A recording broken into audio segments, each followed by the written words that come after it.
Ok, irmãos, vamos começar então nosso estudo, né? Nossa classe, estudo, reunião de doutrina, né? Um momento de aprendizado.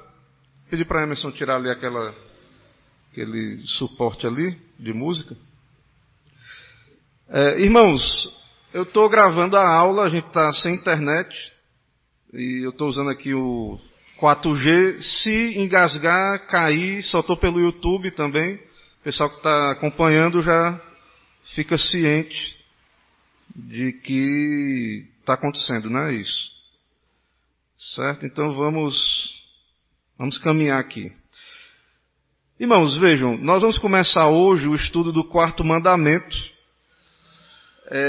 Esse é um mandamento que trata do dia do Senhor, dia de descanso. É um mandamento difícil. Na época de Jesus, o próprio Senhor Jesus Cristo sofreu com interpretações dos fariseus, dos judeus. Eles entendiam que você não podia nem quando estava com fome de passagem no lugar, quebrar uma espiga de milho e comer, curar alguém. Eles entendiam que isso era trabalho, era a quebra do mandamento, né? Então, é um mandamento complexo, difícil. Nos nossos dias, as pessoas não entendem, né, essa ideia de que a lei é moral, é perpétua, que é para nós hoje. As pessoas não entendem. E quando muito, elas adotam não 10 mandamentos, mas 9 mandamentos, ou menos, né? Porque elas entendem que o quarto mandamento, ele é um mandamento especial nos 10. Um mandamento cerimonial, que passou, que não é mais para hoje, não é mais para a igreja hoje. Então é um assunto difícil. A nossa igreja tem posição, porque ela adota a confissão de fé e os catecismos. Então a nossa igreja, ela tem uma posição definida, que esse mandamento é moral. Mas nós vamos ver aqui, né, vamos caminhar, nós já oramos, vamos caminhar no nosso material. Então peço a paciência dos irmãos. Eu não vou falar tudo hoje, nós vamos começar a caminhar na questão e vamos caminhando, né, os irmãos contribuindo. O que não pode haver, irmãos, é estarmos fechados, porque muitas pessoas odeiam essa ideia, né, do dia de guardar um dia em 7, do dia do Senhor. Acha que já logo que a gente é fariseu e coisa do tipo. E é importante então que haja uma abertura, porque a nossa igreja adota os símbolos de fé, o catecismo, que expõe a lei, que tem uma perspectiva. Então, é uma questão de respeito, de ouvir. A gente tem que estar aberto a ouvir, né, no caso, nós presbiterianos, o ideal é que nós subscrevamos, né, a nossa doutrina. Porém, é verdade que nem todo reformado segue o Westminster nesse ponto, certo? E principalmente porque a nossa confissão, os puritanos, eles não tinham medo de aplicar, de fazer aplicações. Claro que eles sabiam do perigo do farisaísmo, que se tornou letra morta, né? Se tornou exagero.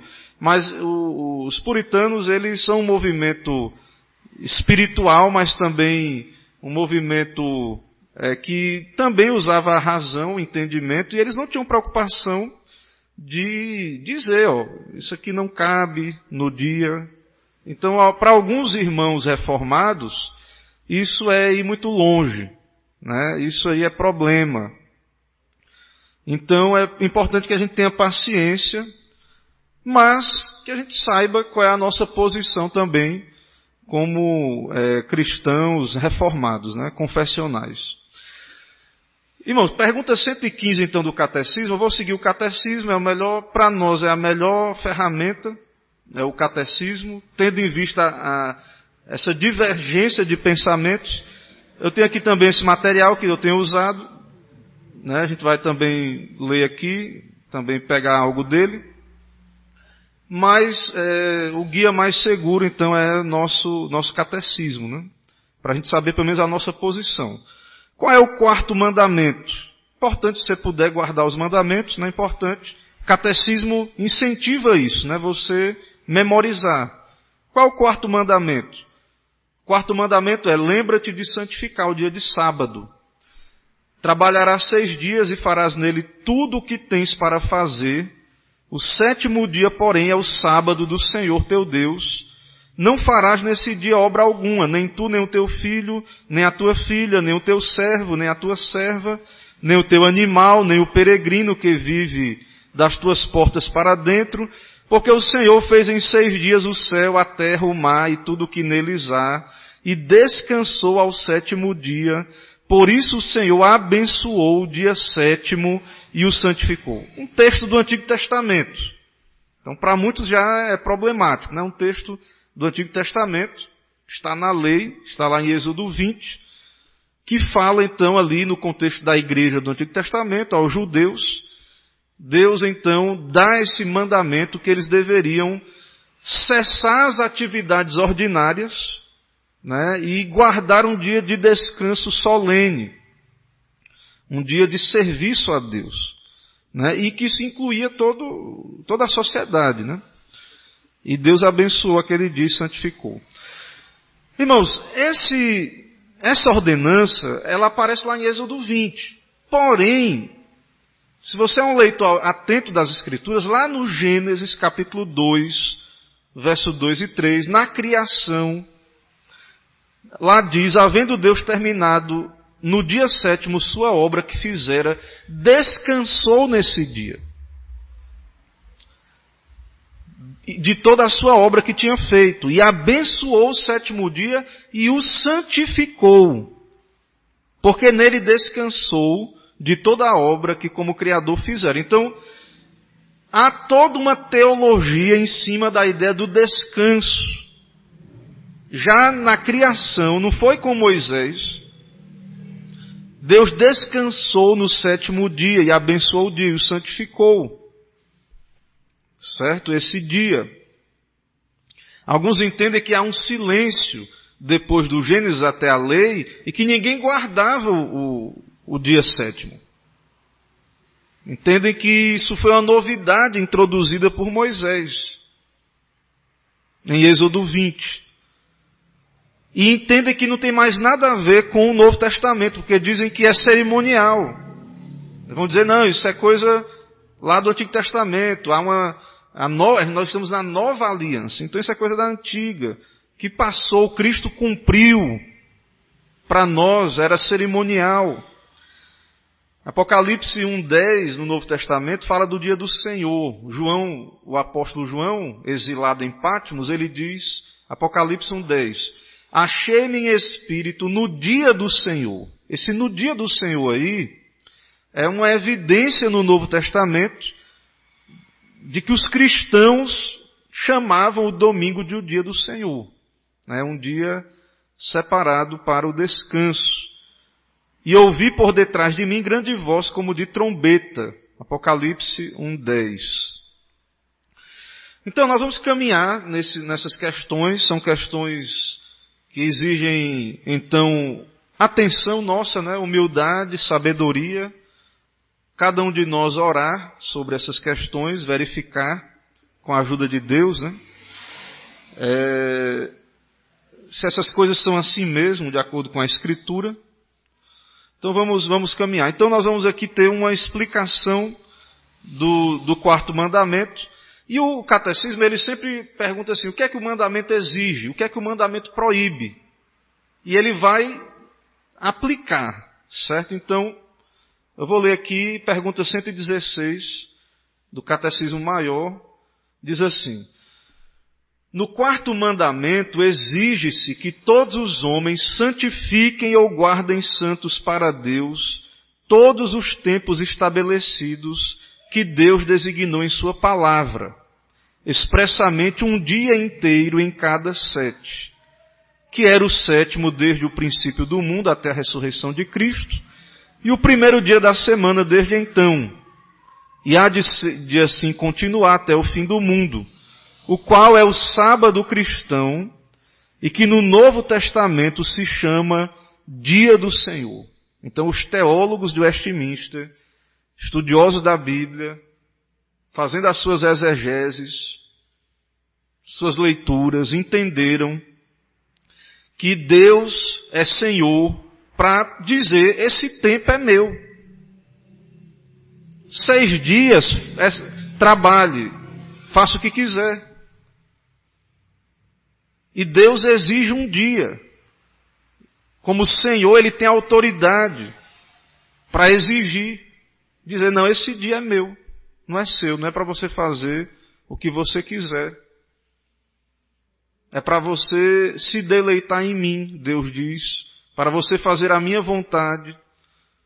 Então, se é mandamento, nós vamos entrar ainda mais uma vez nessa polêmica. É moral ou é cerimonial? Se é moral, então o nosso catecismo entende que é moral.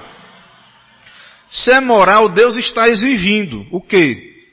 Que o tempo que Deus diz que é para Ele e pronto.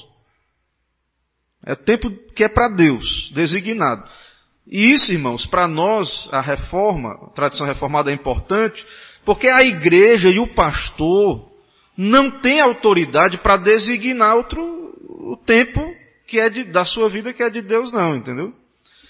É por isso que nós não podemos estabelecer dias santos sem a autoridade da palavra. Que é outro assunto que eu não vou entrar aqui agora, mas que eu já falei aqui na igreja, se eu não me engano. Sobre os dias santos e outros dias separados, né, para ação de graças e jejum. Então, essa é a questão do calendário, tudo isso vai entrar, né, porque, segundo os puritanos, a reforma é um dia em 7, é o sábado cristão, é o dia do Senhor, tem autoridade de Deus esse dia, não é a igreja, não é a autoridade da igreja que faz com que guardemos esse dia. E isso também nos faz perceber que a igreja não pode ficar determinando dias santos. Isso é algo que vem da fé romana, do catolicismo romano. E que no meio evangélico muitos abraçam esses calendários, essas datas, esses dias, que não é, a princípio não é o caso aqui, então eu vou seguir, não vou me delongar muito nessas questões, mas nós já conversamos aqui um pouco, né, na igreja sobre isso. Então Deus exige tempo. Deus não quer só os dons, dinheiro. Deus quer serviço, tempo, dedicação. E especialmente um dia em 7, segundo o catecismo explica o mandamento, 4º mandamento. Que era o 7º dia. Então o princípio é um dia em 7. Era o 7º dia desde o princípio, mas depois da ressurreição de Jesus é o primeiro. E não cessou, não vai deixar de ser, até a volta de Cristo. Quando Jesus vier, vai acabar, pastor, o Shabat? Não. Nós vamos entrar no descanso eterno. O céu é um domingo eterno, é um descanso eterno. Não acaba não. Lá você vai ter um descanso eterno para adorar a Deus, para descansar das suas labutas. Então lá é o cumprimento maior. Então há toda uma teologia em toda a Bíblia sobre o descanso, que se concretiza finalmente no céu. Mas enquanto não chega o céu, a lei continua. Não para sermos salvos. Por que é que guardamos a lei? Não é para sermos salvos. Continua em que sentido? Para a gente obedecer, manifestar santidade, piedade, gratidão. Irmãos, o dia do Senhor, o sábado, é para o nosso bem.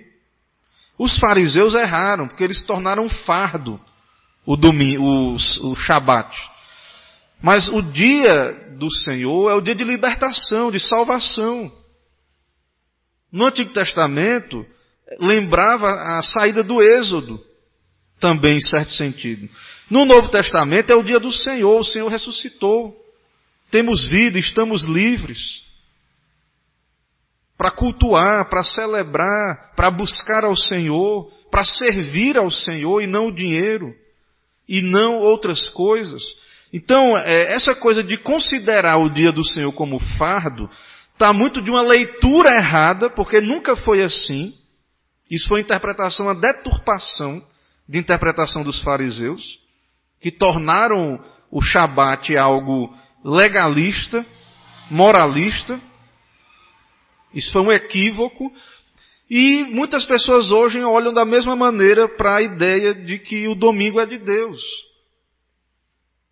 E o problema, então, não está no mandamento. O problema está no modo como essas pessoas agem de acordo com esse mandamento. Porque lembre, já falamos, o mandamento é amar a Deus. Então, é algo de amor. E Deus deu o sábado por causa do homem, ou seja, há um sentido também que é para o seu bem, para o seu descanso, para que você tome fôlego, alento. Imagine naquela época da Bíblia, do Novo Testamento, tinha escravo. E se não houvesse o Senhor crente, cristão que crê e teme a Deus, vai sola no lombo trabalhar até dia de domingo e não vai parar não. Então era uma bênção, o sábado, o dia do Senhor, o domingo é uma bênção. Para você, para nós tomarmos alento, descanso, para você se fortalecer espiritualmente, fazer a feira da alma, tomar alento e tal. Então, essa ideia, quem entende como fardo, como peso, não somos nós que somos fariseus legados, não, é você que é. Certo? É você que é fariseu. Porque você que está olhando para a lei, você que acha que o dia do Senhor é peso, você não tem alegria, é você que tem que rever isso na sua vida. Você tem que parar para refletir. Né? Qual o lugar de Deus na sua vida? Qual a prioridade de Deus na sua vida? Né? Mas é claro que existem detalhes de necessidade. Caiu o carneiro lá no buraco, no domingo. Quebrou um cano na sua casa de domingo. Não, domingo é dia de descanso, o canador não pode trabalhar. Então, vai desperdiçar água o domingo todo? Não, ligue para o canador, para ele consertar, senão vai ter desperdício. Então, nós não somos legalistas quanto ao domingo, mas nós também entendemos que é para hoje, no sentido de que é moral. Pelo menos a nossa doutrina, eu creio também assim. Eu vou ler alguns versículos, outros aqui que o catecismo cita, que é importante. Irmãos, está em Êxodo 20 e está em Deuteronômio 5, de 12 a 15. A repetição da lei está em Deuteronômio 5, de 12 a 15. O Senhor diz lá em Deuteronômio: guarda o dia de sábado para o santificar, como te ordenou o Senhor teu Deus. 6 dias trabalharás, farás toda a tua obra, mas o 7º é o sábado do Senhor teu Deus. Não farás nenhum trabalho, nem tu, nem teu filho, nem a tua filha, nem o teu servo, nem a tua serva, nem o teu boi, nem o teu jumento, nem animal algum teu, nem o estrangeiro nas tuas portas para dentro, para que o teu servo e a tua serva descansem como tu. Porque te lembrarás que foste servo na terra do Egito. Você vai se lembrar que você era escravo, era era sola no seu lombo. Escravo, não tinha negócio de descanso não, no Egito. E Deus lhe deu descanso. Agora você vai olhar para o seu servo e vai lembrar. Certo? Então o judeu, ele tinha que lembrar do Egito. Ele tinha que lembrar que ele foi livre. Há uma conexão desse mandamento com o descanso lá da criação e agora no Êxodo com a libertação do Egito. O Senhor te tirou dali com mão poderosa e braço estendido, pelo que o Senhor teu Deus te ordenou que guardasses o dia de sábado.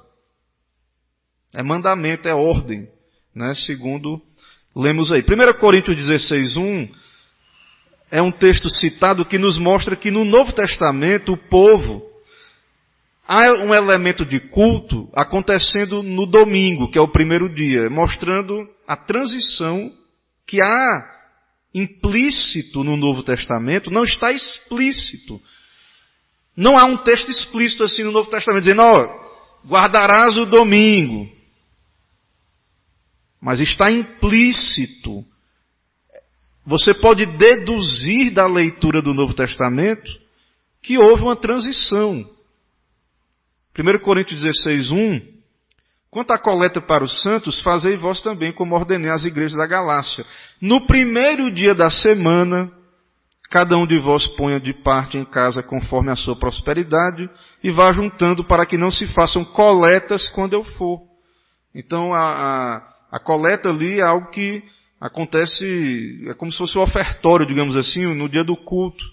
E Paulo fala ali em 1 Coríntios sobre o primeiro dia da semana. Em Atos 27, Atos 20, verso 7, o texto começa: no primeiro dia da semana, estando nós reunidos com o fim de partir o pão. O que é o partir o pão?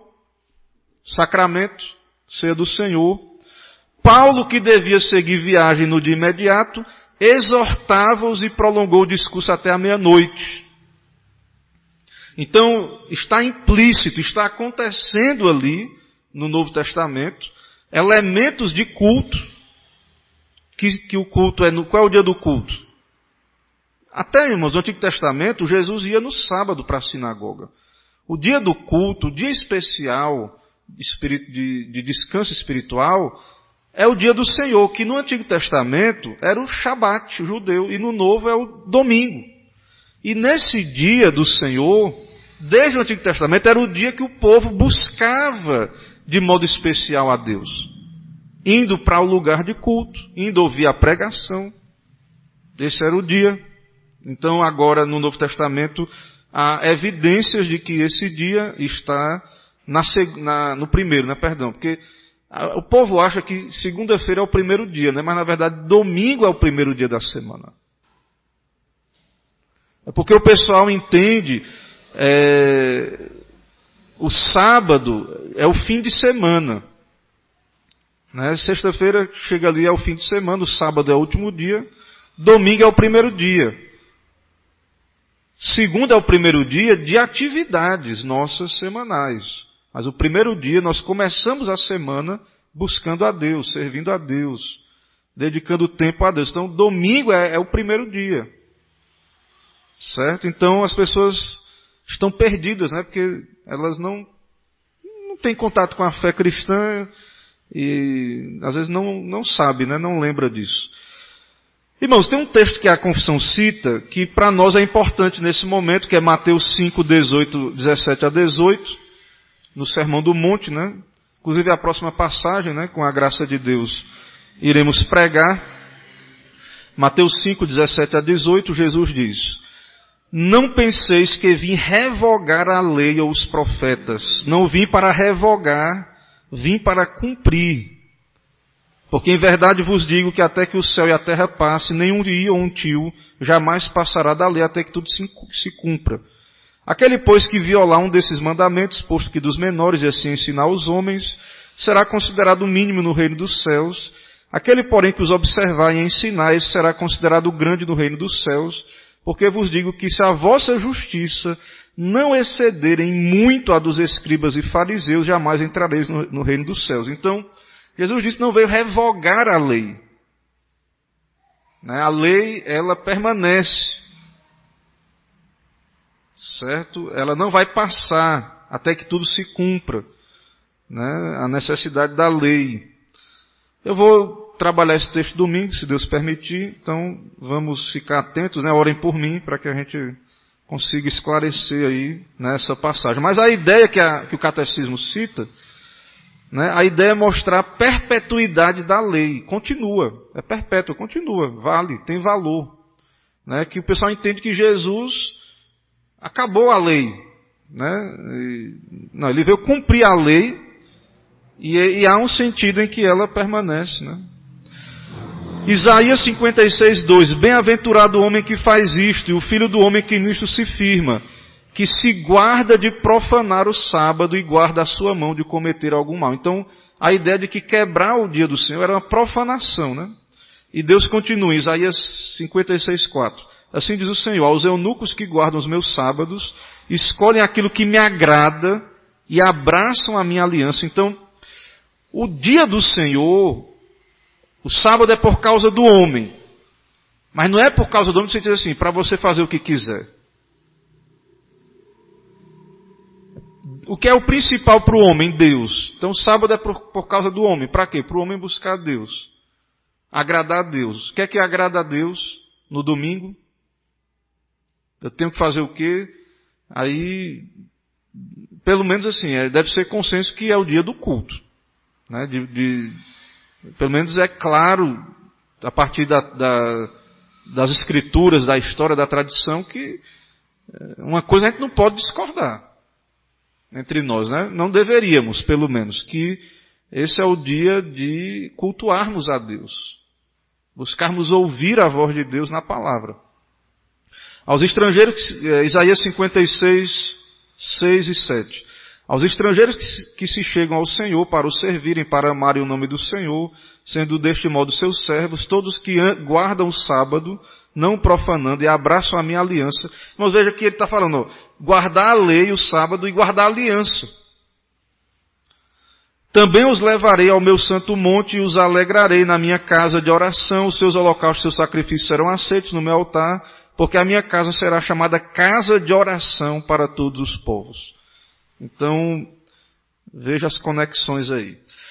Irmãos, então, finalmente, voltando aqui, o mandamento do sábado é uma lei moral ou cerimonial? Para alguns reformados, inclusive Michael Horton, né, que eu citei aqui alguns estudos tenho, né, estou usando o material dele, ele acha que não é moral. Ele acha que é cerimonial. Certo? Que veio com Moisés. E ele acha, então, a posição dele, ele explica no livro dele que é cerimonial. Essa não é a posição, né, da nossa confissão, nossos catecismos, dos reformados clássicos, né, não é a posição.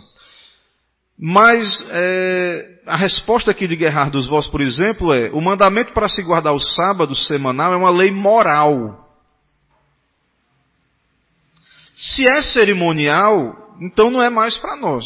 Acabou. Jesus cumpriu, acabou. Quem entende que é cerimonial vai usar o domingo como uma tradição, que é o dia conveniente, mas podia ser outro. Um dia em 7, é um sétimo do meu dia, deixa eu calcular aqui.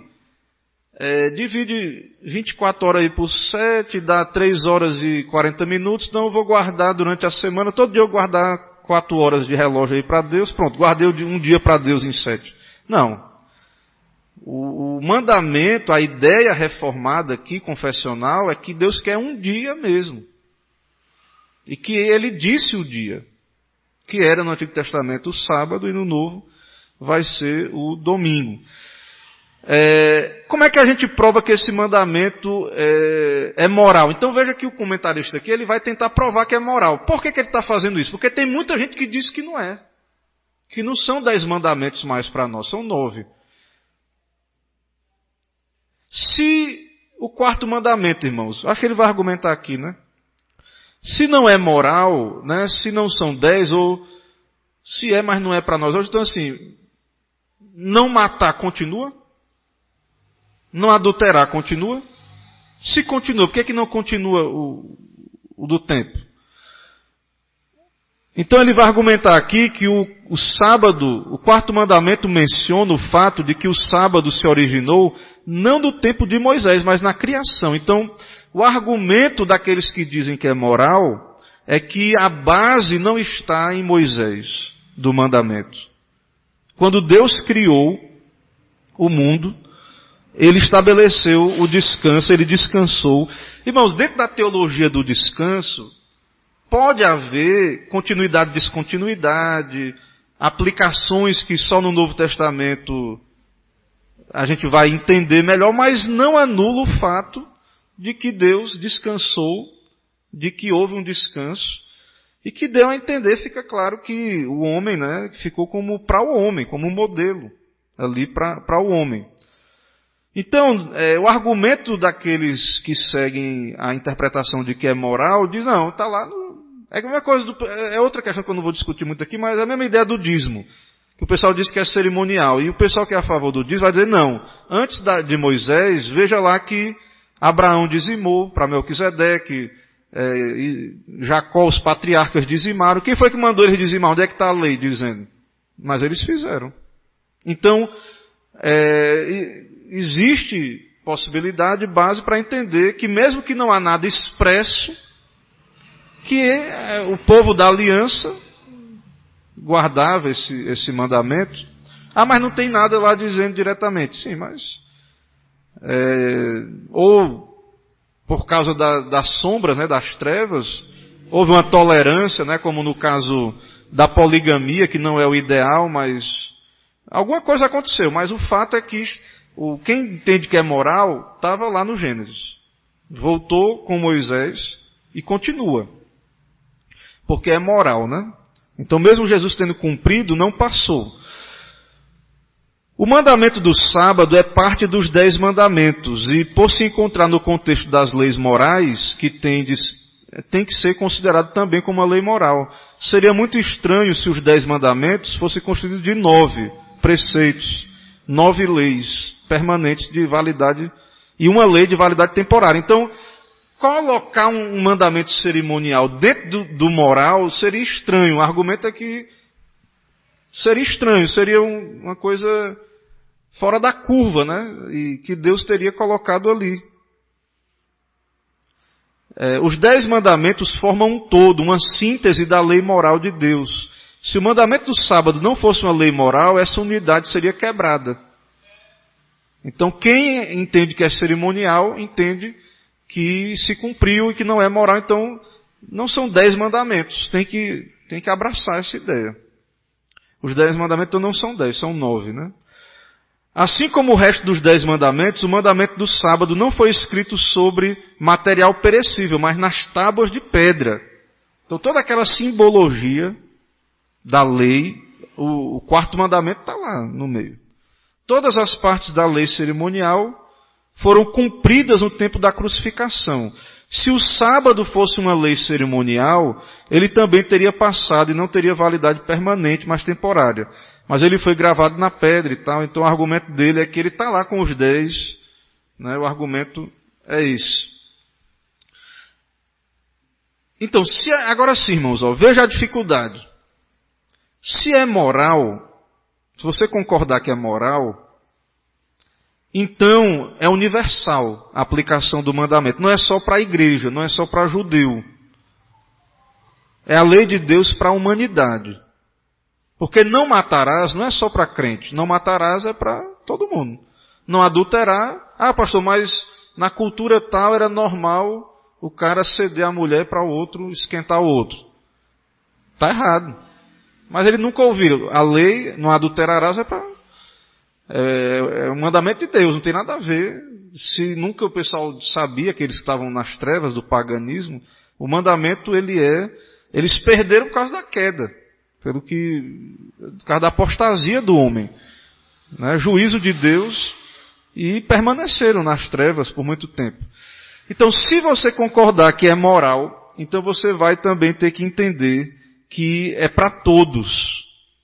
O sábado foi estabelecido por causa do homem. Aí o argumento aqui de Guerra dos Vozes é que ele não disse que foi feito para Israel, mas para o homem, para a humanidade.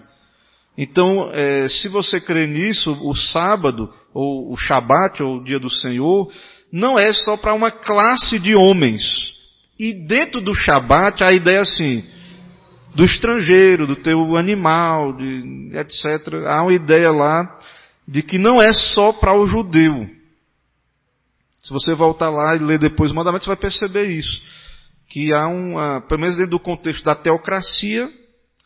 Então, se é moral, irmãos, quem não está guardando o dia do Senhor está pecando. E isso não é só o crente. As pessoas que atropelam esse mandamento, né, as pessoas do mundo, vão prestar contas disso. Se é cerimonial, se não é moral, então eles não estão errados em estar só no lazer, usando esse dia para as suas vontades, certo?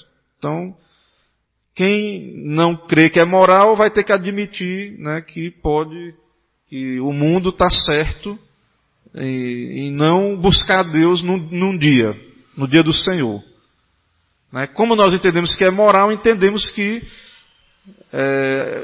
o mundo está debaixo de juízo, porque o mundo deveria, as pessoas estão debaixo da obrigação de buscar Deus. Elas não vão conseguir, a gente entende que são pecadoras, mas vão responder por isso. Para quem crê que é moral, né? Que o mandamento é moral. Que tentativas foram feitas para se limitar à obrigação de guardar o sábado a certa classe de pessoas? Então, o pessoal que não crê que é moral, eles vão dizer que Deus falou por Moisés para Israel especificamente. Então isso é coisa de judeu. Esse negócio então eles vão dizer, vocês, né? A gente tem o caso dos adventistas, né, que guardam o sábado mesmo. E o nosso caso que a gente, infelizmente, nós não somos conhecidos, né, pelo zelo pelo domingo.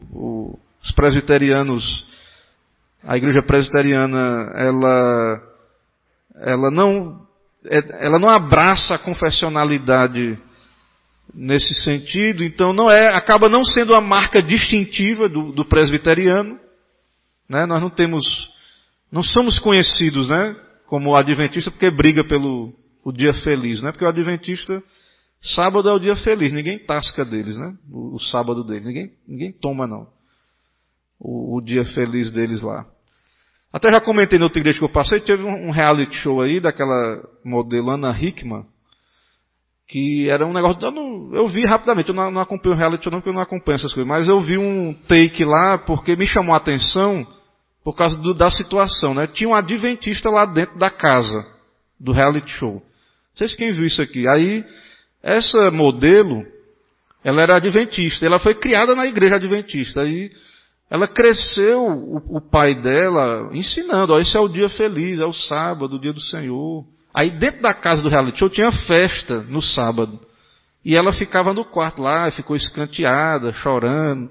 Aí o pessoal foi perguntar para ela, aí ela disse, depois finalmente ela foi expulsa da casa e não ficou lá. Adventista. Se fosse um presbiteriano, tinha ido para a festa, né? Talvez. Então, irmãos, essa é a realidade, né? Essa é a realidade. Não, ele negócio de fariseu, eu tinha ido mesmo. Fosse no domingo, né? Tinha ido mesmo e pronto. Então nós temos que entender. Então, quem acha que isso é cerimonial, vai dizer, não, isso é coisa de judeu. Esses presbiterianos aí que são fariseus, né? Alguns, né? Que entendem que é moral. Outros afirmam que somente os cristãos estão obrigados a guardar o sábado.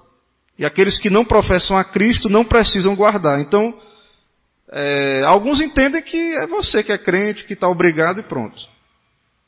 Né? Então, eles entendem, algumas pessoas crentes entendem assim, né? Como é que responde a essas alegações? Como é que a gente responde a isso? O comentarista vai dizer aqui. Estamos argumentando, né? Mostramos que o mandamento é moral. E se for moral, aplica-se a todos. Né? Se você que não acha que é moral, como é que você vai argumentar com quem vai lhe matar lá, quer lhe matar? Não matarás. Não me mate não, por favor, você vai para o inferno se me matar. Se você não se arrepender. Como é que você vai argumentar isso? Para os ímpios, tema a Deus, não mate, não roube, não adultere. Né? Então, porque se é moral e não cabe hoje, passou, então todos os outros mandamentos também não são para hoje. Então os 10 mandamentos, para quem entende que é moral, é uma unidade. Não podemos limitar o não matarás, não adulterarás a um grupo. Não matarás é para nós, é para quem está lá fora, é para judeu, é para cristão, é para muçulmano, é para todo mundo. Não matarás. Se matar, está quebrando a lei de Deus. É para ateu, na nossa visão, né? É para ateu. Qualquer ideologia aí, não matarás, é para todos. Então, se entendermos que o 4º mandamento também é moral, é para todos também.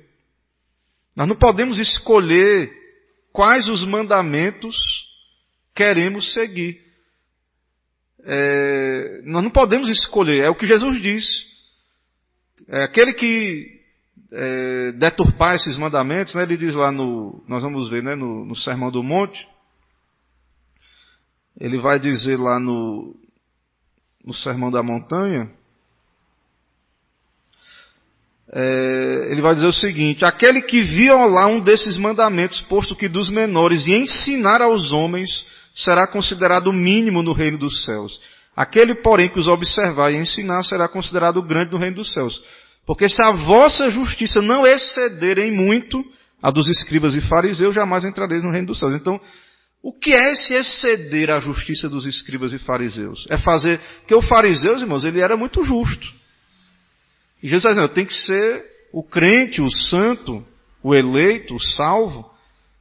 Ele não vai ser inferior aos fariseus. O fariseu nos envergonharia hoje. Se vivesse fariseu, nós ficaríamos envergonhados. Se tivesse fariseu mesmo aqui. Ainda que o pessoal queira dizer, né, que é farisaísmo, mas é como a gente falou, né? Vamos pressupor que os adventistas, em geral, né, para nós, eles são uma seita e guardam de modo legalista o sábado deles, o Shabat deles. É uma vergonha, eles nos envergonham.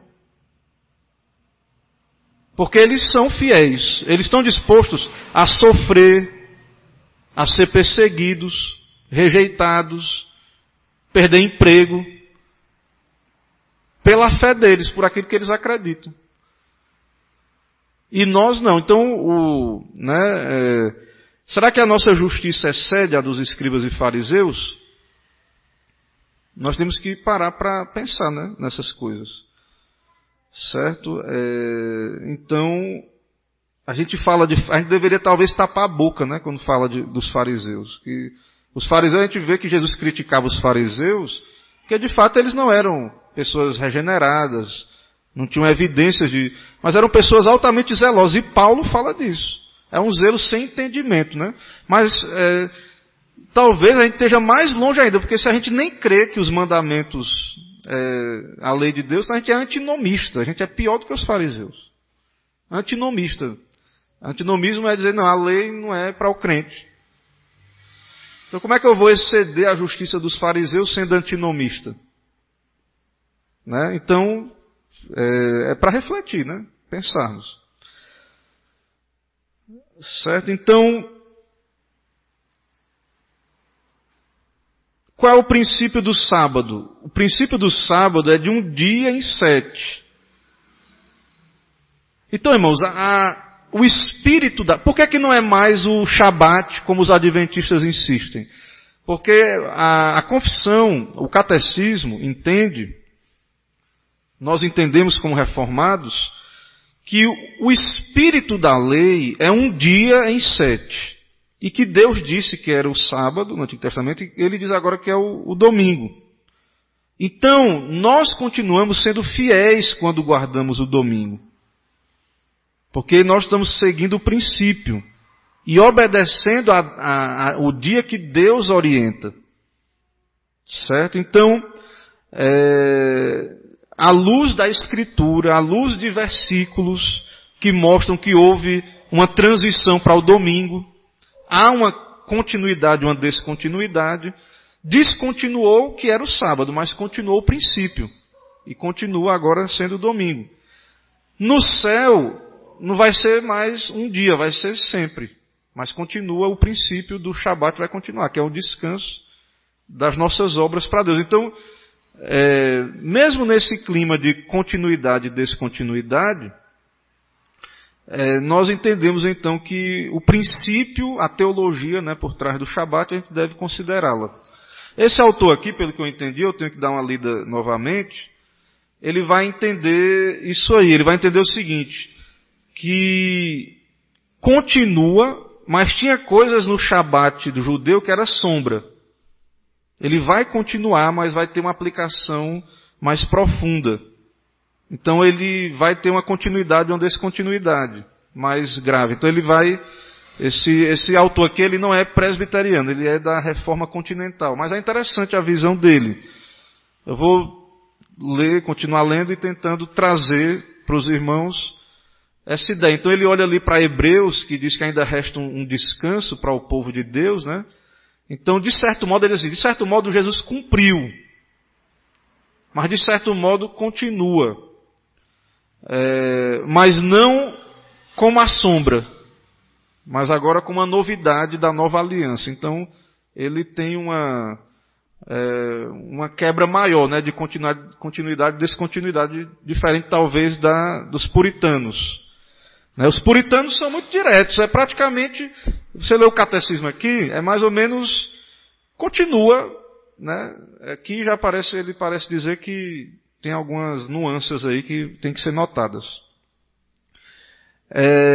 Como é que se definiu algumas vezes erradamente o princípio do sábado?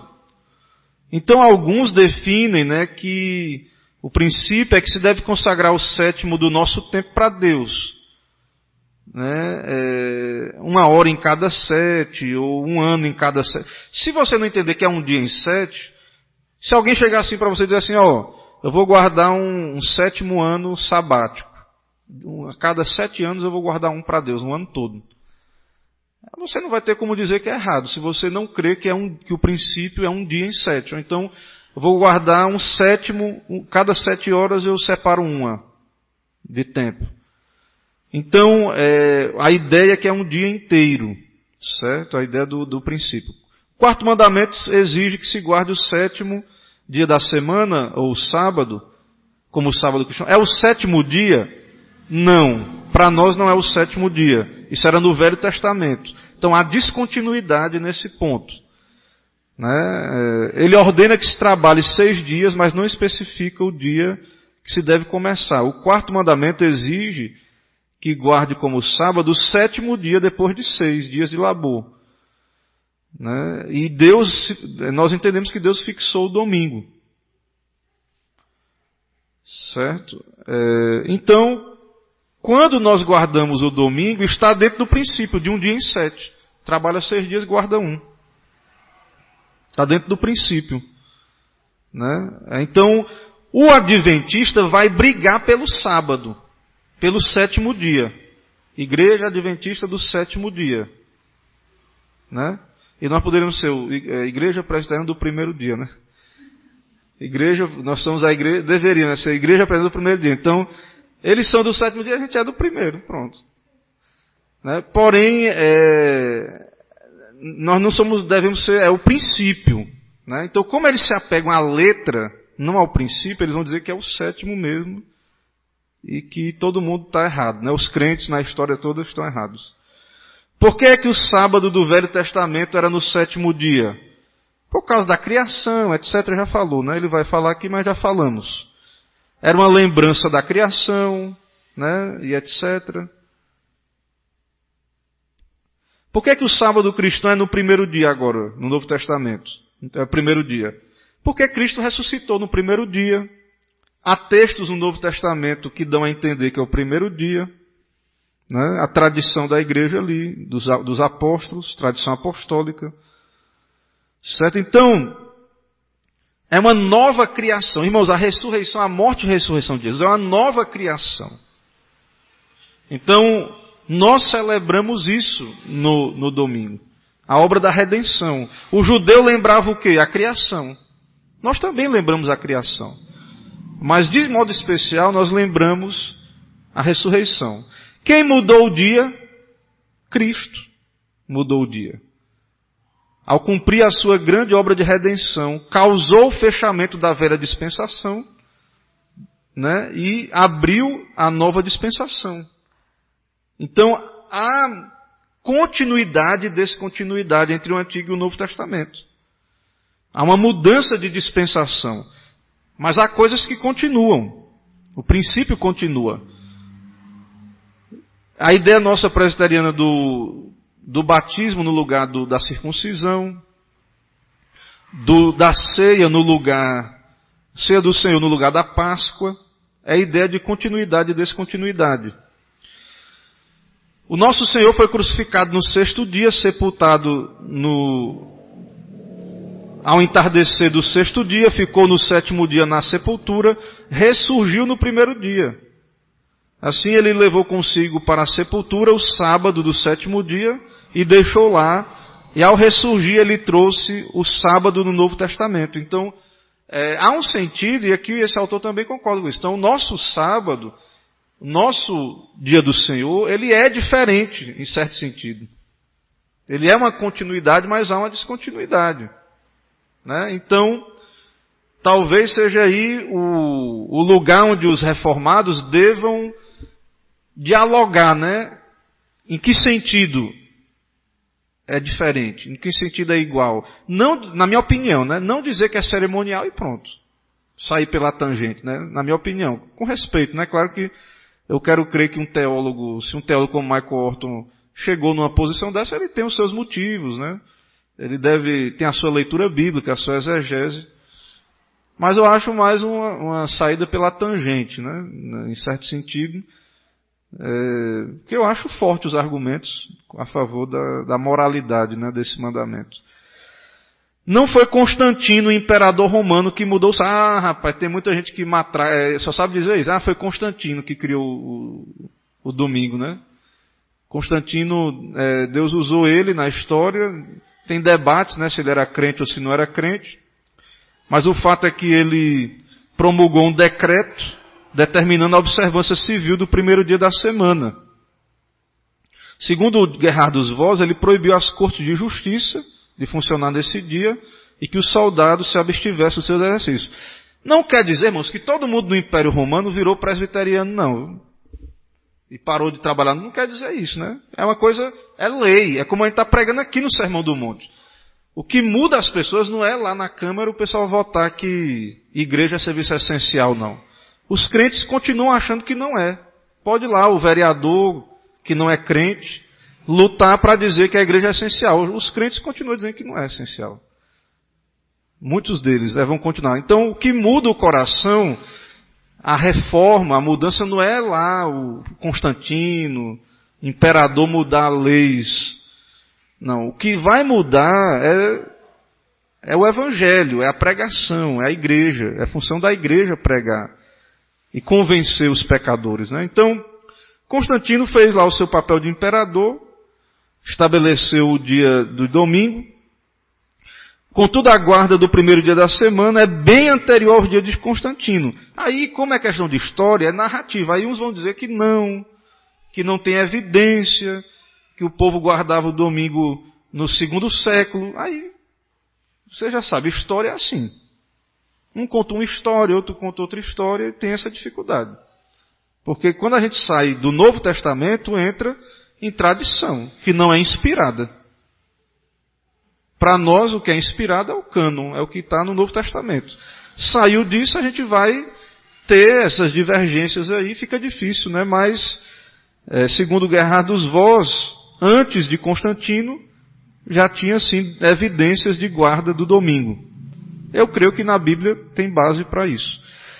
Até quando se deverá guardar o sábado no primeiro dia até o fim do mundo? Isso se deve ao fato de que a revelação de Deus, através de Cristo e os apóstolos, o Novo Testamento, é a palavra final. Então, se você crê que está no Novo Testamento, esse princípio, o Novo Testamento é a revelação final. Não vai vir outra revelação, não.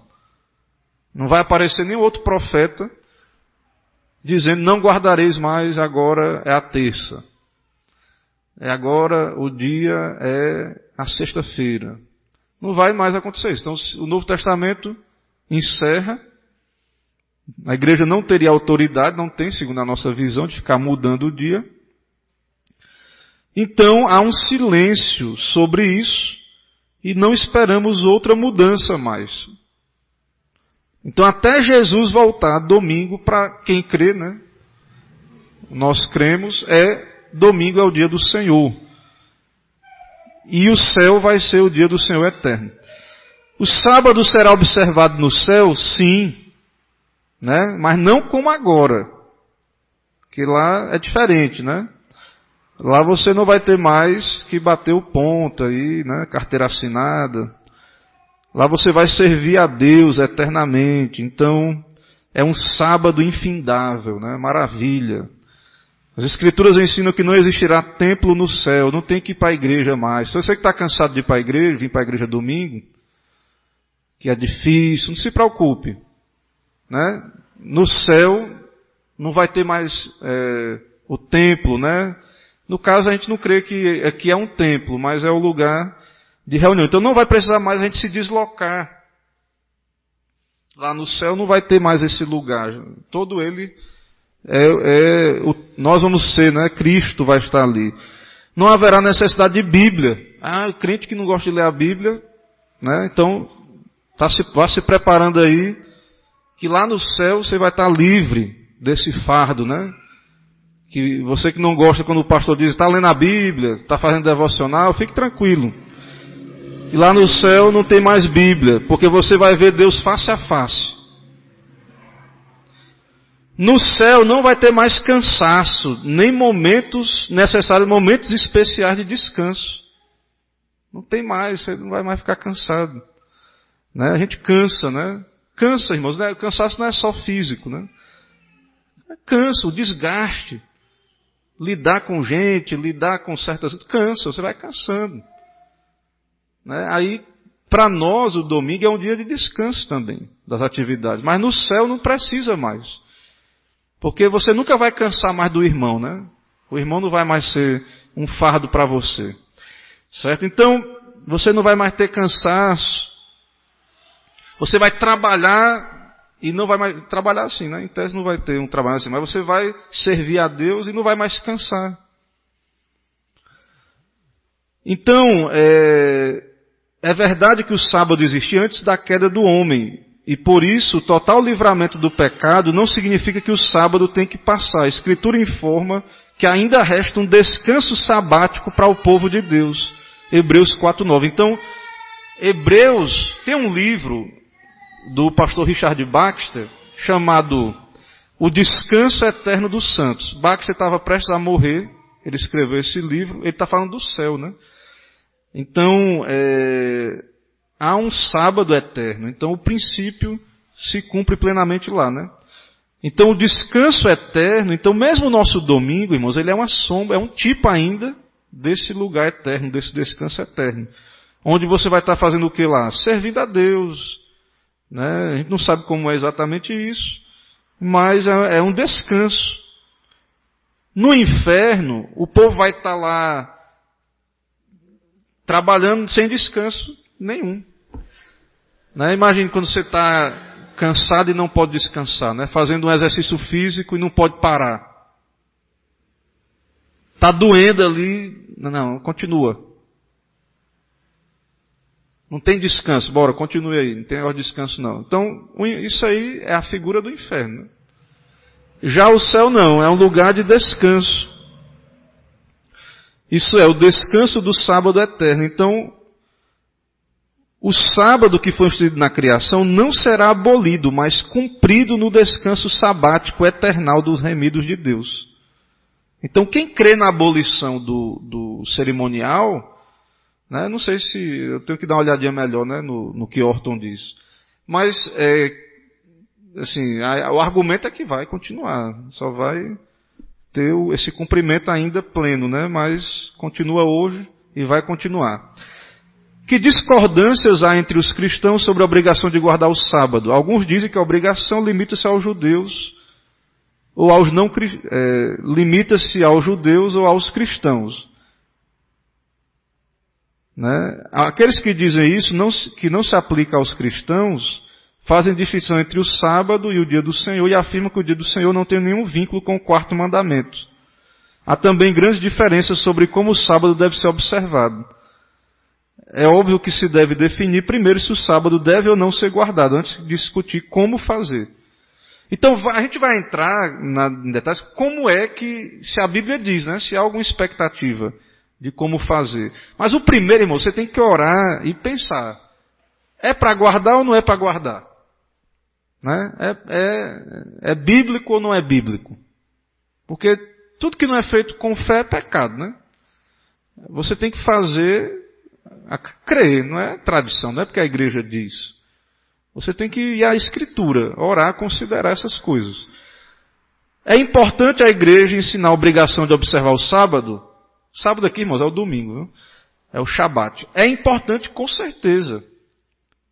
Há muitas opiniões diferentes, é verdade. Mas nós estamos aqui para ensinar a Bíblia. Palavra de Deus. Certo? Então,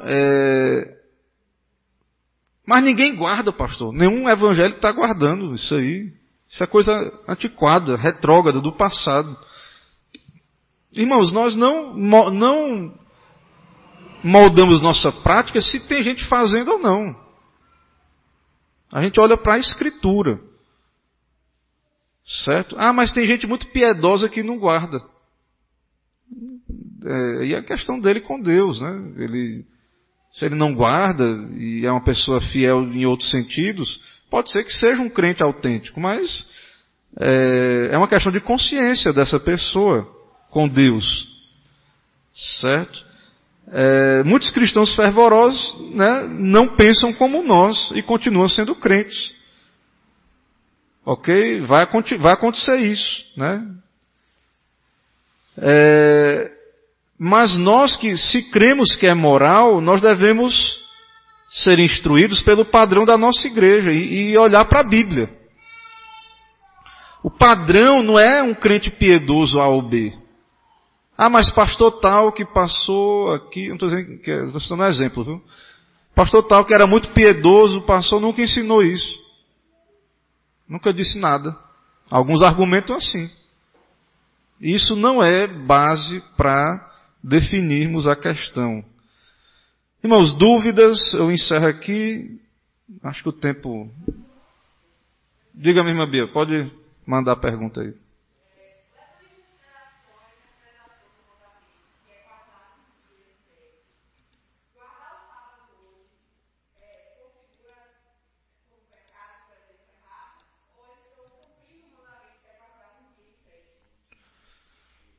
Então, pelo princípio que nós estamos vendo aqui, é uma aplicação errada. É o dia errado, né? O princípio em si é igual ao nosso. Então, assim, eles estão mais próximos do que aqueles que negam totalmente. Isso. O pecado seria o pensamento de obras, né? A justiça própria, esse pensamento assim de que então só eles são salvos, porque só eles guardam esse dia. Então assim, irmãos, a gente entende que outras pessoas vão para o céu com menos luz. Então assim, a gente não está dizendo que as outras igrejas que não guardam o domingo, ou não têm o pensamento nosso, não tem crente lá e que está todo mundo perdido, não. Então isso é uma mentalidade de seita. Então esses são, o problema mas o princípio, então assim, em certo sentido, a gente não recrimina a ideia do dia feliz, né? De que eles têm um dia, e eles ganham em certo modo com isso, mas assim, acaba que não é a obediência porque não é o dia correto. Assim como eles dizem que a gente está errado no dia.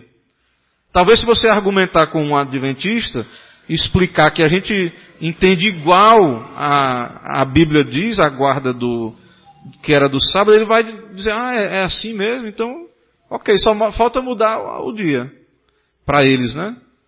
Então, é isso, né? Então, é isso, mano. Nem tudo que, por exemplo, os fariseus, né? Nem tudo que eles estavam dizendo é errado. Jesus estava recriminando, eles estavam, tinha pó, o autor diz assim, tinha pó em cima da lei. Jesus soprou o pó e mostrou a verdade da lei, mas não quer dizer que tudo que eles estavam dizendo estava completamente errados, não, entendeu? Então, o que acontece é isso. Então a gente não pode jogar o bebê fora com a bacia, né?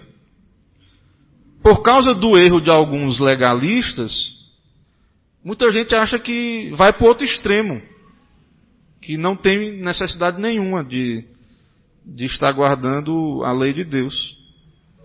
Sim.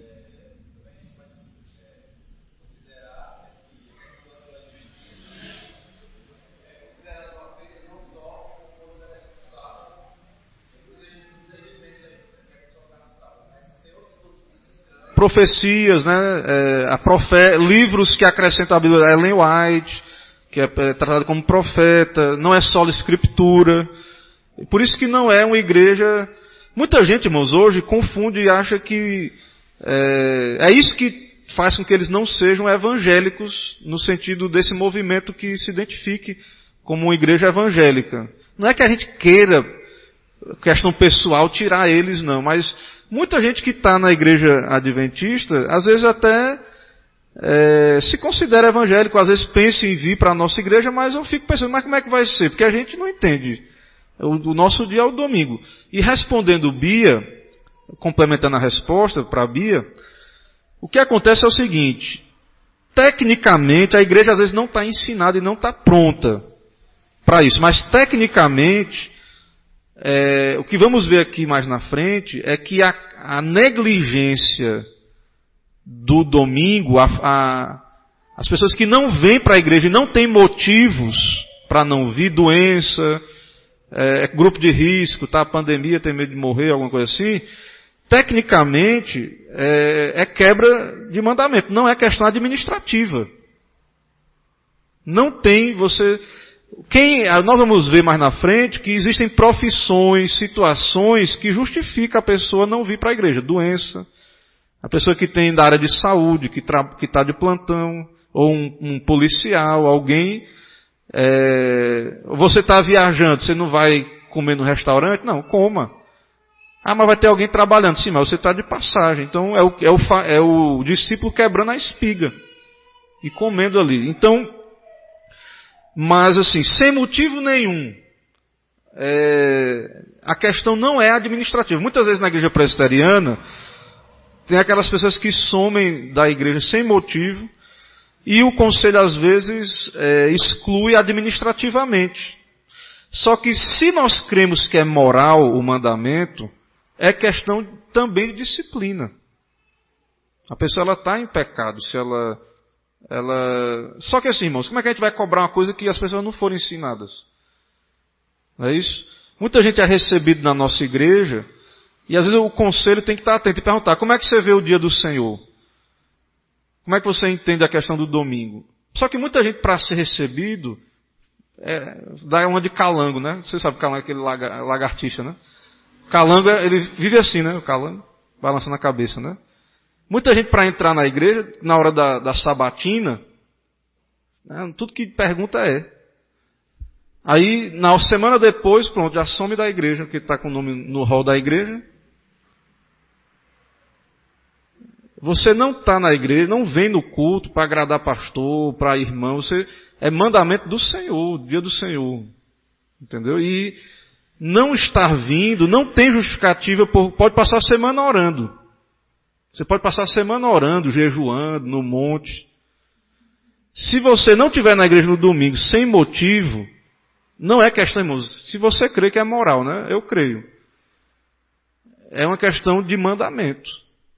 Então, as boas obras que a gente está estudando é quando a gente cumpre o mandamento de Deus. Então, não é boa intenção ou zelo cego. Então, se é mandamento, se é moral, é de certo modo uma boa obra estar na igreja. Glorifica a Deus. É um sinal de que estamos na aliança com Deus, é uma boa obra. E é uma má obra faltar por qualquer motivo outro, né? A gente está passando uma crise, tem a pandemia, tem pessoas que estão esperando ser vacinadas para vir para a igreja, ou tem medo, são um grupo de risco, ok. A gente tem essa tolerância. Estamos ensinando a igreja também, mas se é moral, não é uma questão minha. Eu estou aqui hoje, Deus me trouxe, amanhã vem outro pastor. A questão é Deus, é você e Deus. A questão é mandamento ou não é? O seu compromisso com Deus, se é aí, como é que você vai agradar a Deus, fazer as boas obras? Tem a ver com a lei de Deus ou não? Se tem, ok, então você vai ter que entender a importância do dia. Mais alguma dúvida, irmãos? Irmãos, acho que o tempo... Como é que tá aí? Diga lá, Emerson. Pergunte aí. Assim, né? Eu estava lendo um capítulo, né, que falava um pouco sobre esse assunto, de um livro de um irmão chamado, um teólogo muito famoso, né, chamado John Frame. Sim. Que tem um livro chamado A Doutrina da Vida Cristã, e ele vai fazer uma análise aí dos 10 mandamentos, né? Quando chega no quarto mandamento, ele, primeiramente, né, tanto que ele divide em 3 capítulos, né, só falando sobre o quarto mandamento, e ele quer trazer no primeiro capítulo várias questões sobre a guarda do sábado, né, do Shabat, sim, no caso. E ele levanta algumas questões aqui que eu achei muito importante a gente trazer para nós, para ser esclarecido, né? Eu creio que eu vou continuar perguntando ao longo dos estudos que serão realizados aqui, né? Sim. Mas ele elenca um conjunto de ideias, né? Sobre o que os cristãos acreditavam. Os cristãos reformados acreditavam, né? No século XVI, XVII, posteriormente também. E ele começa da posição menos sabática para a posição mais sabática, né? E ele cita aqui o livro do D.A. Carson, né? Que ele foi organizador do livro, ele juntou vários autores. Mas só pergunta, ele crê que é moral ou não? Só o primeiro lugar, só para a gente entender.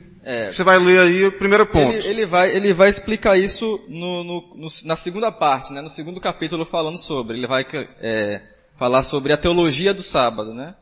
Mas ele nessa primeira parte ainda não fala a opinião dele. Um detalhe só, irmãos, assim, tudo bem, não tem problema, os irmãos são livres para trazer, né, perguntar. Eu falei do Orton, mas só um detalhe, não sei se Emerson sabe. O John Frame tem publicado no site O Monergismo um texto dizendo que quando ele foi ordenado, ele subscreveu com reservas a confissão de fé. Então ele não é um confessional, né, integral. Certo? Então eu estou dizendo isso só para os irmãos entenderem. Porque muitos irmãos, Emerson estuda bastante, ele lê, ele está tendo contato. Alguns irmãos não têm essa pesquisa nesse nível. Então, a nossa igreja, a IPB, no papel pelo menos, ela diz que a subscrição é integral. Então ela abraça todos os pontos de doutrina. Mas eu citei Michael Orton, a nossa casa editora publica autores, que é o caso de Frame, que é a publicação da nossa casa, que não concorda com a confissão, com o catecismo. Mas nós subscrevemos, os pastores, a confissão de fé. Nós cremos até que mudem. O pastor, ele é sabatinado, e em tese, se ele não subscrever a nossa confissão, os catecismos, ele não deveria ser ordenado. Alguns pastores presbiterianos não subscrevem, né? Alguns não são questionados na ordenação, outros escondem seus posicionamentos. Tem vários motivos, cada caso, né? Eu não vou entrar em cada caso. Mas, irmãos, em termos acadêmicos, só para passar para Emerson, em termos acadêmicos, nós podemos ler de tudo e não temos que ter medo, né, de enfrentar, trazer as questões. Em termos de igreja, o meu papel pastoral é ensinar o que a Bíblia, o que eu creio que é bíblico e o que é confessional. Então, só para deixar claro isso, mas fica à vontade para trazer, né, e passa a palavra ao irmão, mas para que os irmãos entendam isso. É questão assim de questionamentos que são levantados, né, que a gente vai precisar responder em um momento, não é? Sim. E, no caso, o que eu vou trazer aqui é tipo um auxílio sobre como responder a tais posições, né? E a primeira posição que ele vai trazer é a posição aí do livro chamado Do Shabat para o Dia do Senhor. E esse livro vai questionar a questão da mudança do dia, né, do sábado para o domingo, né? E aqui eu gostaria de citar o que o livro diz.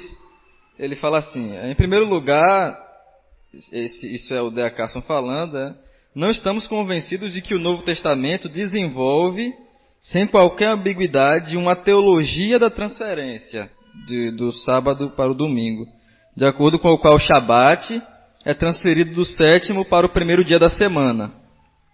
Não estamos convencidos de que a observância do Shabat seja apresentada no Antigo Testamento como norma a partir do tempo da criação.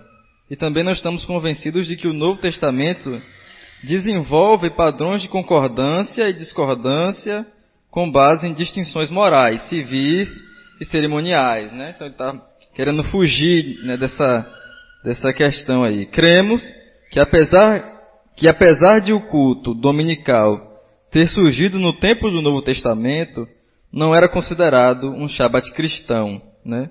No caso, então como é que nós respondemos a essa questão, né, de que não há no Novo Testamento, segundo eles, uma teologia que indique que o Shabat do Antigo Testamento é mudado, não é, para o domingo no Novo Testamento, mas a afirmação de que realmente a história comprova que o culto cristão é um elemento do Novo Testamento, mas que não há, pelo menos claramente, né, segundo eles, uma ligação daquilo que era celebrado no Antigo para o que foi celebrado no Novo. Se você estudar teologia academicamente, se você pegar um livro manual de teologia sistemática, histórica, e for estudar academicamente o surgimento das doutrinas, você vai ver que sempre vai haver movimentos de uma espécie de dialética, discordâncias. Então o que acontece é o seguinte: nós, quando temos a confissão de fé, que os irmãos têm aí, nós temos aqui em mãos, né? Houve 121 teólogos ali, de Westminster. Então, nós não estamos dizendo, nós sabemos que eles não pensavam iguais, 100%, mas a nossa doutrina, falando de igreja presbiteriana, o que ficou cristalizado ali, é o que nós entendemos, né, que ficou ali, é o que nós adotamos. É o que ficou registrado ali, nós cremos que é bíblico e tal. Porém, o que nós vemos citando pessoas como Michael Horton, John Frame, D.A. Carson, que é um batista, né? O que nós vemos é que entre eruditos, pessoas com ferramentas acadêmicas, né, fortes, vão discordar. É um debate acadêmico. Eu trouxe argumentos aqui. Esses homens que discordam, você vê que eu levei a aula, o estudo todo argumentando, se você crê e tal, porque aí essas pessoas vão ouvir o que eu estou dizendo, você pode ouvir, e você pode dizer, ótimo, mas eu não concordo com esses argumentos, não concordo que está, mas quem está argumentando aqui está mostrando que houve a transição, só que não é explícito, há argumentos dos dois lados. Então, no ambiente acadêmico, eu creio que é importante a gente conhecer. Se a gente está num seminário, se você está estudando teologia nesse viés, é importante você conhecer as situações e se posicionar, né? A igreja, ela treina pessoas no seminário para o pastoreio, e ela tem a sua estrutura. E aí, assim, particularmente, eu concordo com a subscrição integral, né? E fui ordenado ao ministério quando me submeti a isso de boa mente. Não fui forçado de coração, de boa mente, entendi. Alguns reformados são mais amplos. E principalmente na academia, eu percebo assim, eu faço mestrado, né? Principalmente no ambiente acadêmico, as pessoas se sentem mais à vontade ainda para questionar e discordar, que é normal da pesquisa. E isso, quando você estuda teologia academicamente, dentro do protestantismo, surgiu o liberalismo teológico, é fruto disso. Vários movimentos, não só falando movimentos ruins, né? Mas são reações. Já na igreja romana, católica, não, porque lá o Papa é que manda, ou igrejas que é revelação. Então, essa discussão surge no nosso ambiente mesmo. Porque nós entendemos que a Bíblia pode ser examinada, que há ferramentas, que é questão de iluminação, de entendimento. Então, irão haver sempre, em tudo que eu ensino aqui, irmãos, nem tudo eu vou mostrar o outro lado. Mas em tudo que você lê de teologia, pesquisar, vai ter alguém dizendo que não concorda. E não é só gente ruim, não. Não é só gente sem estudo, despreparada, gente boa. Gente que é crente, zeloso, reformado, de maneira ampla, reformado. Vai chegar a dizer, não, você é um fariseu, neopuritano, você vai ficar com raiva da gente por causa de quem está ensinando. Não. A gente ensina aqui o que a gente crê que... A nossa confissão, no caso, ela cristalizou um posicionamento e nós cremos que Deus usou aquela coisa conciliar, que nem todo mundo concordava, mas o que ficou ali é o que a igreja adotou. Pronto. Né? Nós somos pastores e ensinamos isso. Agora, um pastor dedicado, ele vai ler o outro, ele vai ler o que discorda, vai conhecer, entendeu? Concordando ou não, vai conhecer. Né?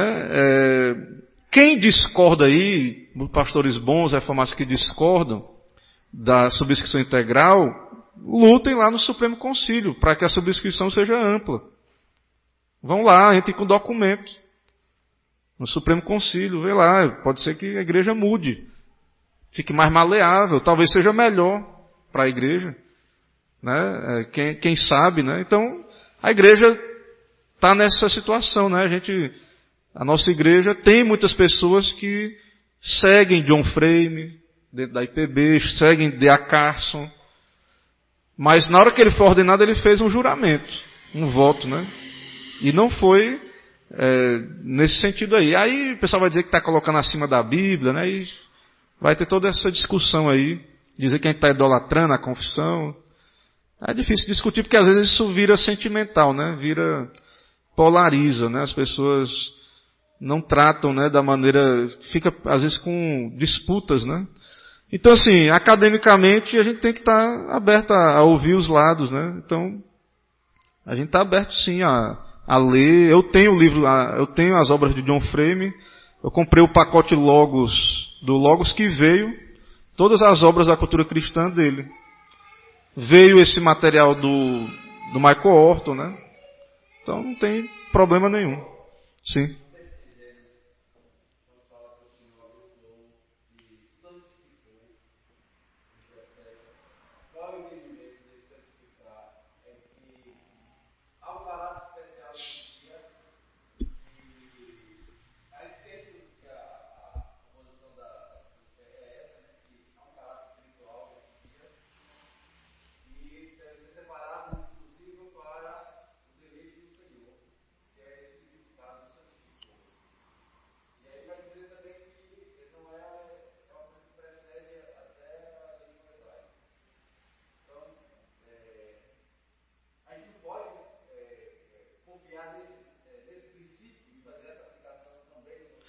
É isso que eu estou explicando para Emerson. Os reformados clássicos que adotam a confissão de fé, os que subscrevem integralmente, vão seguir esse princípio, essa ideia, né, aí, e vão abraçar. Então, assim, em geral, o que eu escuto, né, é isso, é que há um respeito, um entendimento de que essa é a interpretação, de que esses irmãos, que a reforma, né, a reforma protestante, o puritanismo, Deus iluminou aqueles irmãos, usou e eles cristalizaram essa doutrina de modo que a gente entende que é uma interpretação fiel à Escritura, né? Porém, vai ter sempre no meio acadêmico, na igreja em geral, porque a academia não é completamente fora da igreja, né? A academia são cristãos também que estão ali, então vai haver, a gente tem que estar aberto que vai haver pessoas que não vão adotar. Aí entra outra questão, né? Até o crente comum, até onde ele precisa ser cobrado dele, né? Então a igreja tem que ver. Enquanto a igreja entender que adotamos integralmente a confissão, nós estamos adotando a interpretação puritana clássica. Há espaço para essa outra interpretação? Então a igreja tem que tratar isso. O seu Supremo Concílio, os seus doutores aí, aqueles que se envolvem no debate, tem que ir lá e criar uma via média, criar um ambiente que conviva as duas posições, se for o caso, né? Se for o melhor, se for para a glória de Deus.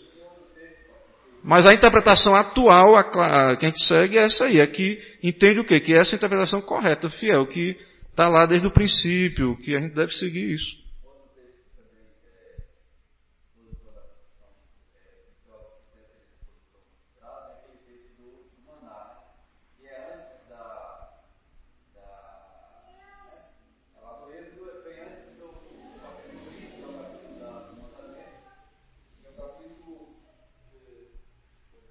Mas Deus disse, né? No caso do maná, Deus disse. Deus deu ordem que eles não deveriam pegar o maná no 7º dia. Ele falou. Alguém pode dizer, não é moral, é porque Deus deu o preceito. Então, quando ele deu, o preceito virou lei, porque Deus falou. Né? Quem não crê que é perpétuo pode dizer isso. Não, Deus falou, então está dito. É como comer fruto é pecado? Não é, mas aquele fruto, Deus disse, não coma daquele fruto. Então, as pessoas podem argumentar isso, né? Então, irmãos, assim, eu creio, é uma questão teológica que a gente tem que ter humildade, quem crê na posição clássica, tem que ter humildade, saber que é um tema difícil, saber que tem coisas que tem pressupostos, né, na interpretação, a gente leva pressupostos. Né? Então, dos dois lados tem que ter essa perspectiva de saber, de respeitar. Eu acho que a gente não vai acabar com quem pensa de cada maneira. Né? A questão a igreja vai ter que, nos seus documentos, ver o que é que vai fazer com essa realidade. Né? Porque a unidade da igreja fica... Por exemplo, eu creio nisso aqui, eu estou ensinando. Aí vem um pregador, um pastor pregar aqui, que ele crê na perspectiva, ele pensa igual John Frame ou D.A. Carson. Aí ele prega um sermão pregando outra coisa. Então, a nossa unidade, né? Um presbítero pensa de um jeito, eu penso de outro. Então isso afeta, a gente acaba dificultando o pastoreio. Quando a gente pensa diferente, né? Na academia é tranquilo. Porque na academia a gente está só lá discutindo ideias. Né? A gente respeita o colega, respeita, né, a capacidade do colega. Mas igreja é mais complicado no ambiente de igreja, porque a gente trabalha, né, com a unidade. Né? Então a confissão, é interessante adotar uma confissão que ela é um consenso, já que já foi chegar a esse consenso já. Né? Então, primeiro a Bíblia, depois a confissão, depois na verdade o procedimento correto é que a Bíblia, em primeiro lugar, a confissão e a Constituição está acima até do Supremo. Né? Então, para que haja uma mudança nisso, tem que ter reformas, né? Reforma da confissão e tal, e parece que é um negócio complicado, né, fazer isso. Então, na academia é muito fácil. O cara lê lá, né, aprende e tal, vai lá e fala.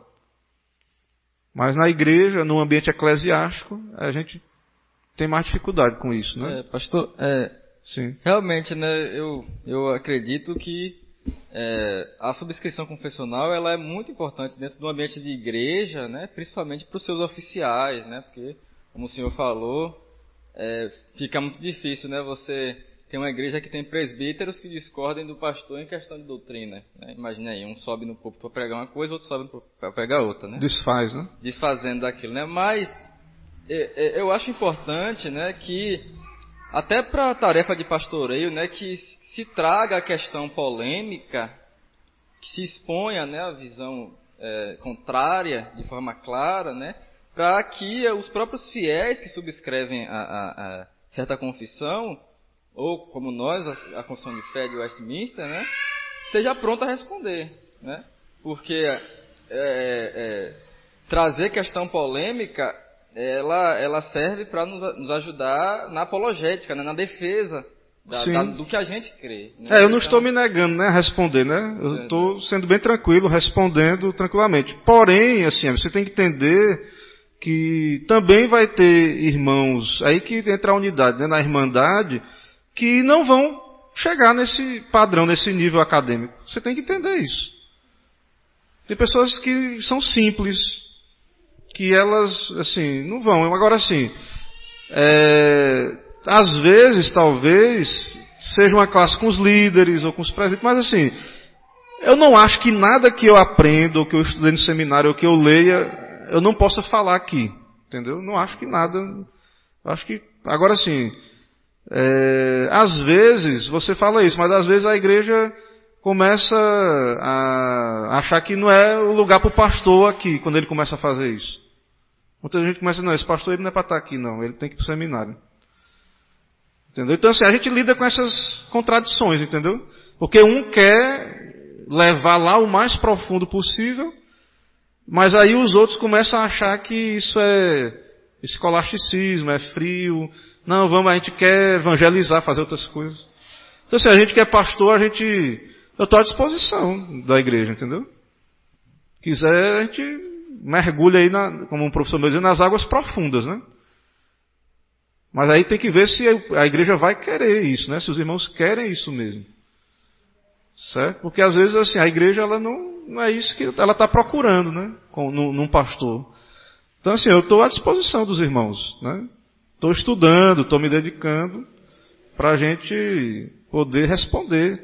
Invisto, né, dinheiro nisso, tempo, né? Me dedico a isso. Mas é isso, você tem que entender isso. Também você vai ver irmãos que vão achar que você está indo num caminho que eles acham que não é tão... Né? Mas é opinião, é questão de opinião. Quem desejar, eu estou à disposição. Né? A gente está à disposição para a gente caminhar. Irmãos, o tempo avançou muito já, vamos 1h30 já de gravação e transmissão, vamos orar, vamos concluindo aqui. Senhor, Santo Deus, te louvamos, te agradecemos por essa oportunidade, por estudarmos juntos aqui. Começarmos esse estudo é desafiador, é polêmico, há questões difíceis. Nos ajuda, ó Pai, dá-nos graça e esclarece, ó Deus, que seja claro o que é dito aqui e tira dúvidas, ó Pai, esclarece os corações. Nos dá uma noite de paz, nos leva em paz. É o que pedimos, oramos, em nome de Jesus. Amém. Irmãos, vamos em paz. Deus abençoe cada irmão.